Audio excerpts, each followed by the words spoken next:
Hello and welcome. Today we're going to be covering 7.5 work. Now you may be thinking, hey, we've been in calculus 2 for a while now. We're doing lots of work. You're right. But this is actually talking about the defined work, which is a force being moved. So work is done by a force when it moves an object. Okay. Definition of work done by a constant force. If an object is moved a distance d in the direction of an applied constant force F, then the work W done by the force is defined as work equals force times distance. So determine the work done by an electric hoist lifting a 2,800 pound car 4 feet. Well, work is force times distance. And that's going to be 2,800 pounds times 4, which is 11,200 foot-pounds. There's the work done.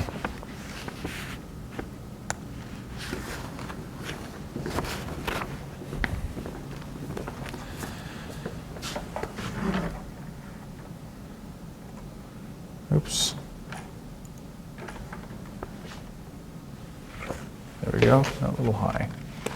So, in the U.S. measurement system, work is expressed in foot-pounds, inch-pounds, or foot-tons, whatever unit is going to be most appropriate. I mean, you wouldn't want it in inch-pounds, and like 10 billion inch-pounds, that'd be less meaningful than talking about it in foot-tons.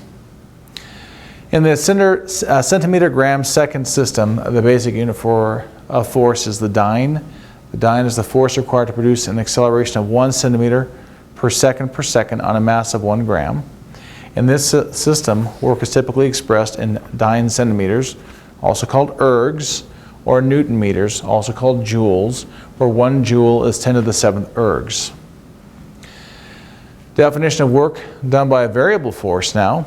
If an object is moved along a straight line by a continuously varying force f of x, then the work W done by the force as the object is moved from x equals a to x equals b is, we do this infinite sum, which is the integral from a to b of f of x dx. Hooke's law. Now Hooke's law is associated with springs. The force F required to compress or stretch, so you're compressing a string or stretching a spring within its elastic limits. If you go too far, a spring will not go back to the way it was. Think of a slinky, and I see this with my kids all the time. They get a slinky, they pull it too much, and you got kind of bow down parts of the spring. It's not going to do what it's supposed to do anymore. So, the force F required to compress or stretch a spring within its elastic limits is proportional to the distance d that the spring is compressed or stretched from its original length. Force equals k times d, or the constant, so I got to stress this. D is the distance the spring is compressed or stretched from its original length. Okay, so if it's an 8-inch spring and it's going to be stretched 4 inches, it's going to go to 12 inches long. So you got to think about how much is going from normal. It's going to 4 inches. So force is k times d, where the constant of proportionality k, that's the spring constant, depends on the specific nature of the spring. So if you have a really skinny spring being stretched, it's going to have a different k than a very thick spring that's hard to stretch.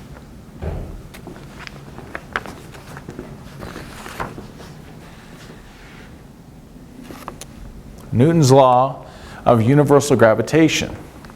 The force F of attraction between two particles of masses, m1 and m2, is proportional to the product of the masses and inversely proportional to the square of the distance between between the two particles.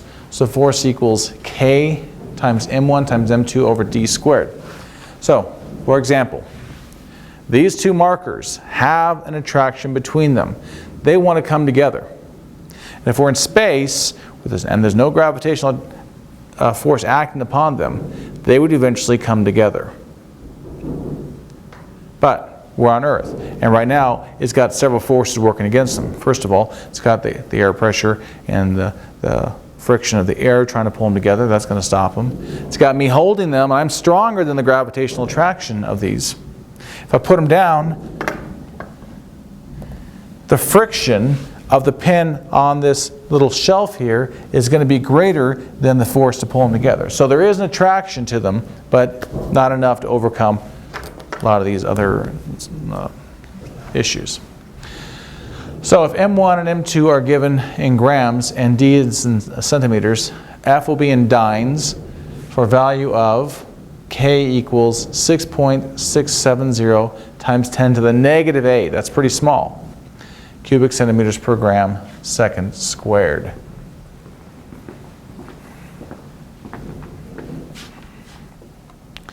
Another law that is very similar to what we just saw with Newton's law is Coulomb's law. The force between two charges, Q1 and Q2, in a vacuum is proportional to the product of the charges and inversely proportional to the square of the distance d between the two charges. So very similar. In this case, we're talking about the charge versus the mass.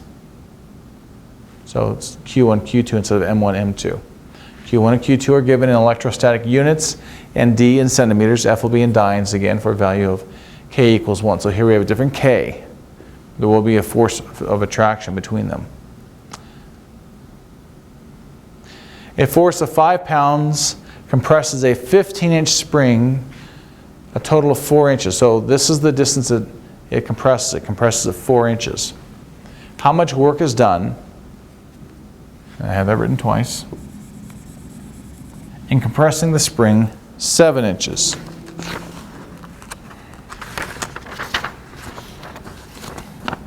So the force equals K times X. The force of 5 pounds equals K times 4, because it compresses the distance of 4 inches. We divide by 4. 5/4 equals K. So K equals 1.25. Now, we want to know about the work done. The work is going to be for compressing it from 0 to 7 inches. It'll be Kx dx. So it's not talking about force is to keep it there. Work is going from nothing to that point. So we're looking at the integral from 0 to 7 of 1.25 x dx.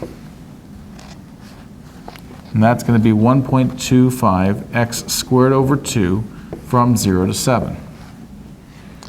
So that's going to be 1.25 divided by 2 is 0.625 times 7 squared minus 0 squared.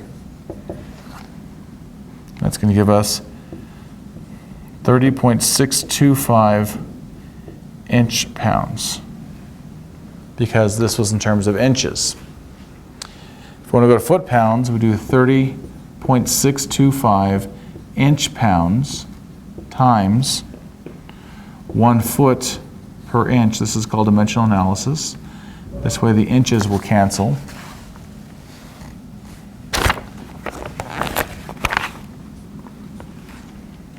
That's per 12 inches, excuse me. And that's going to be 2.55 foot pounds. So be aware that when you're doing the homework and you're checking your answer, the answer could be in foot pounds when you get inch pounds, so they may not line up. Okay. Okay, feel free to pause that one. We're going to go on to the next one here.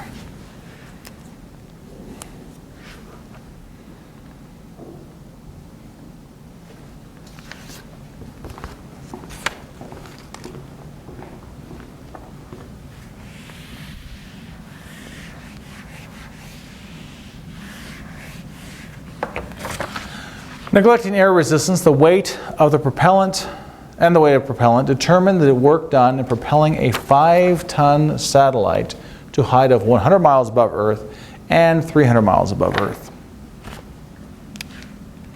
A couple things. Earth's radius is about 4,000 miles.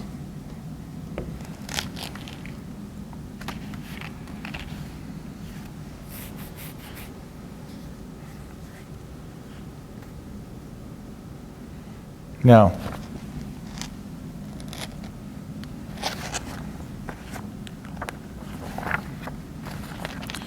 Force is going to be K over x squared. And we know it's 5 tons is going to be K over 4,000 squared.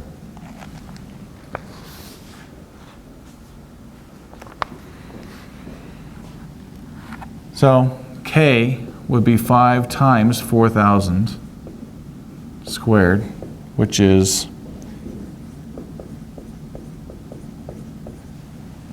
80 million. So the work done is going to be the integral from 4,000 to 4,100. Why 4,000? Because that's the radius of the Earth, and we're on the surface of the Earth.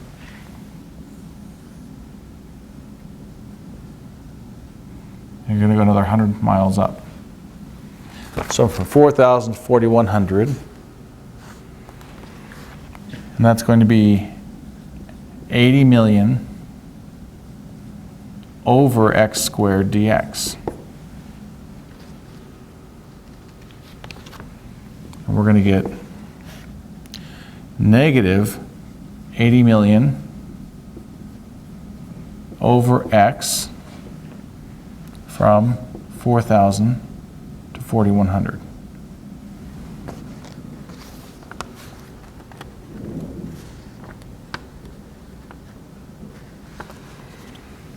The point here is that the force is going to go down with the square of the distance from the center. Okay. And this gives us around 487.8 mile tons.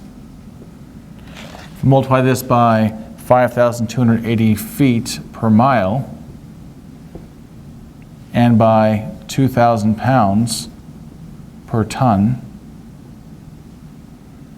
we'll end up with 5,151,21951, or 5.15 times 10 to the 9th foot-pounds.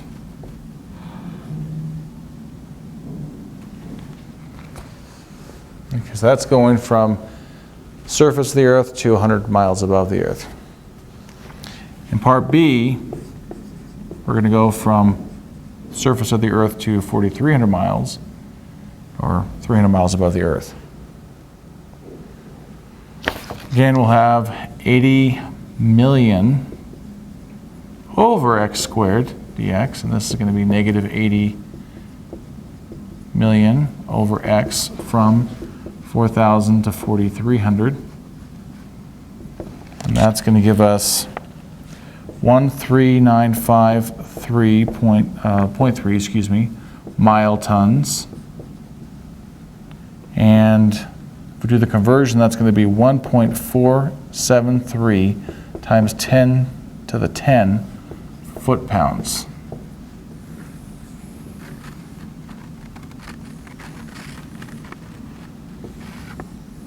Okay. So that's the work being done to get there.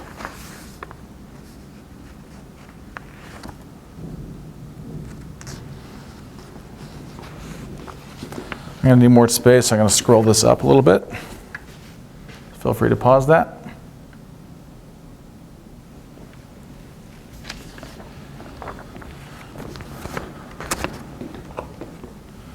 A rectangular tank with a base of 4 feet by 5 feet and a height of 4 feet is full of water. The water is 62.4 pounds per cubic foot. How much work is done in pumping the water out over the top edge in order to empty a half the tank and then all of the tank? So let's draw a picture. Here's our tank. Probably should draw the tank in black because blue is usually water. Okay, the tank is 4 feet by 5 feet and it's 4 feet high. And there's water up at the top.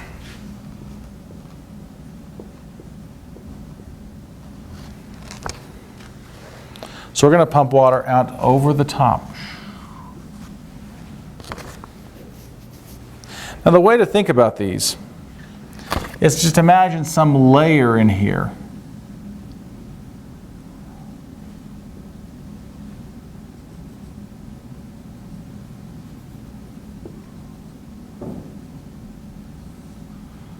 little layer of water. Now what are the dimensions of that layer of water?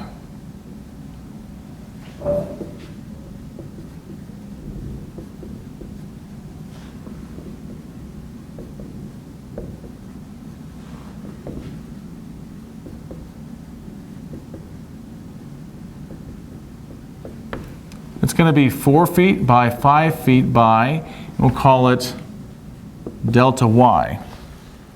I'll call it delta y is good. By delta y. This would give us a volume. It's three-dimensional, 4 by 5 by delta y. That is a volume. And so when we talk about what is the actual force, the force would be the volume times the 62.4 pounds per cubic foot.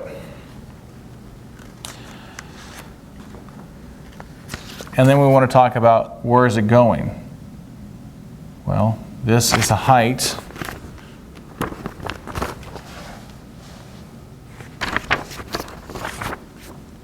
At any given moment,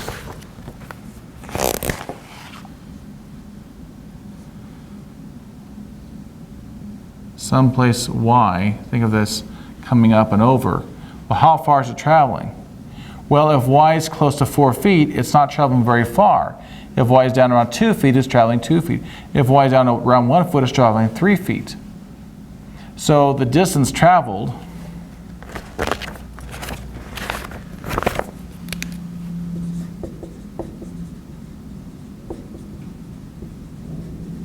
is going to be 4, the total height, minus y. I'm going to make that 4 more like a 4 and less like a y.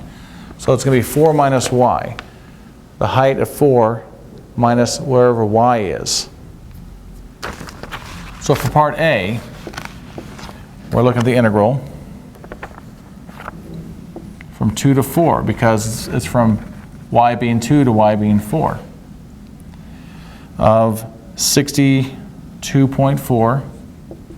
That's the weight of the water, pounds per cubic foot, times 4 times 5 times this 4 minus y dy.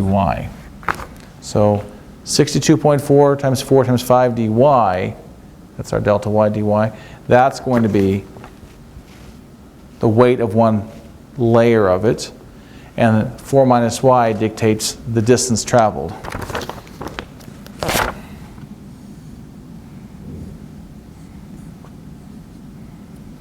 Call it the force,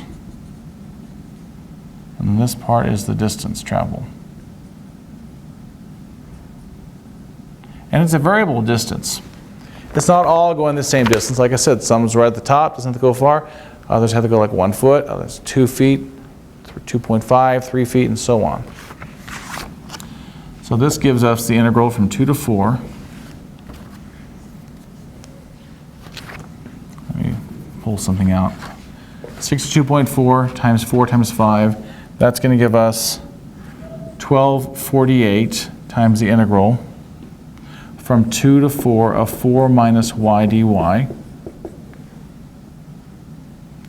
that's going to be 1248 times 4y minus y squared over 2 from 2 to 4.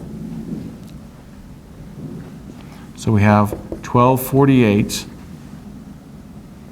times 4 times 4 is 16, minus 4 squared is 16 over 2 is 8, minus the quantity, 4 times 2 is 8, minus 2 squared is 4 over 2 is 2. And that's going to come out to be 2,496 foot-pounds. So that's the first part going half the way. That's a half tank. Now we'll do full tank. Now full tank is not much different. Integral from 0 to 4 this time. Of 62.4 times 4 times 5 times 4 minus y dy. That's 1248. And integral from 0 to 4, 4 minus y dy. So just like we had before, that's going to be 1248 times 4y minus y squared over 2. This time from 0 to 4. That'll work out to be 1248 times 4 times 4 is 16 minus 8 minus 0. So this works out to be 9,984 foot-pounds. So you might be thinking, why is that one so much more? It's not just double, it's more than double. Well, think about that. The top half didn't have to travel as far to go up and over, but the bottom half has to travel all the way that high and then up and over, so it's going to be a lot more. And it's a variable force. Force varies with the square of the distance. Inversely. Okay. Let's go on to the next page.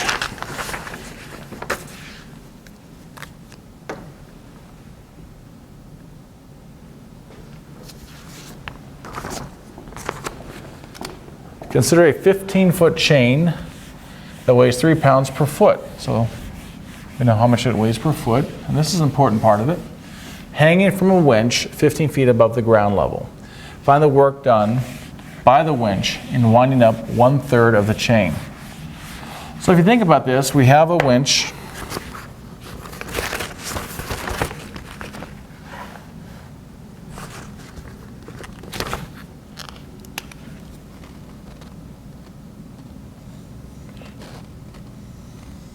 It has a chain, and it's 15 feet long.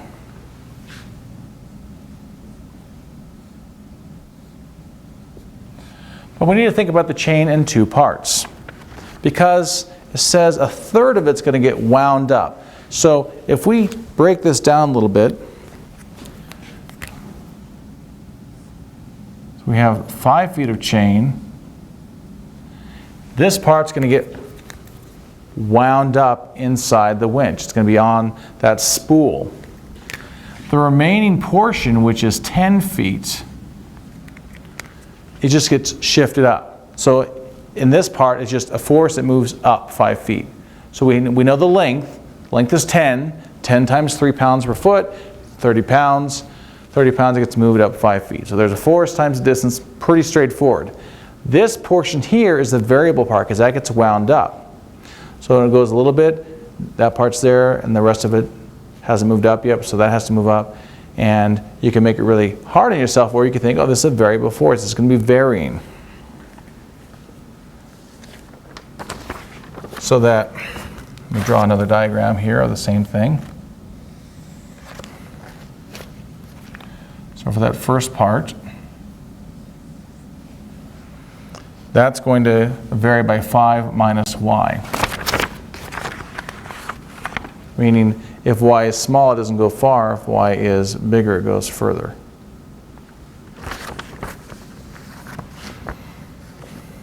Okay, so 5 feet is being wound up, or I'll call it is being spooled.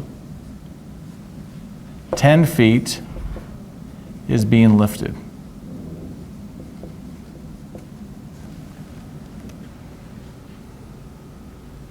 Okay. So for the 10 feet times 3 pounds per foot, it's going to be 30 pounds. The work done is 30 pounds times 5 feet, and that's 150 foot-pounds. Now, how about the other part? For the top 5 feet,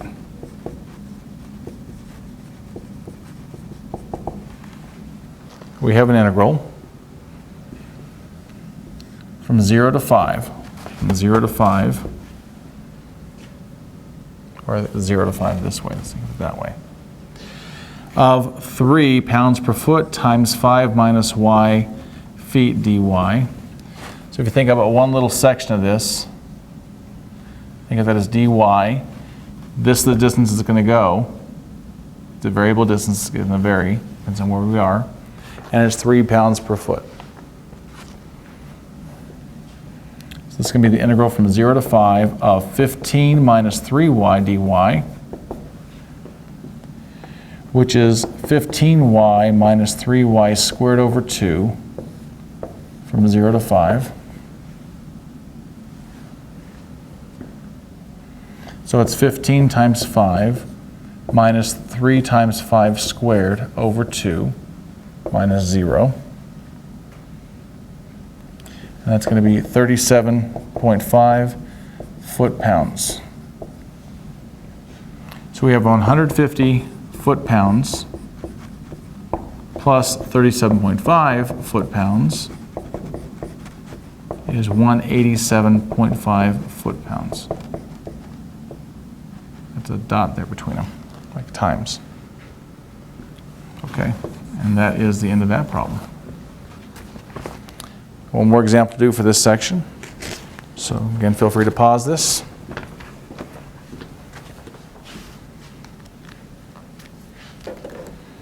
Yeah, there might be enough room there, but I'm going to scroll it up anyway. Find the work done by the gas for a given volume and pressure. Assume that pressure is inversely proportional to the volume. A quantity of gas with an initial volume of 2 cubic feet. Sorry, quantity, and a pressure of 1,000 pounds per square foot expands to a volume of 3 cubic feet. So what we say is pressure equals K over volume. So pressure and volume have this inverse relationship. Greater pressure, less volume. Less pressure, greater volume. If you have a fixed amount of gas. So we have 1,000, this is 1,000 pounds per square foot, equals K over 2. So K must be 2,000. So pressure is going to be 2,000 over volume. Work is going to go from, it's going from 2 feet to 3 feet. From 2 feet to 3 feet of 2,000 over volume dV. That's going to be 2,000 times the natural log of the absolute value of V from 2 to 3. So it's 2,000 times the natural log of 3 minus the natural log of 2. And that will be approximately, well, I could say 2,000 natural log of 3 halves, which is approximately 810.93 foot-pounds.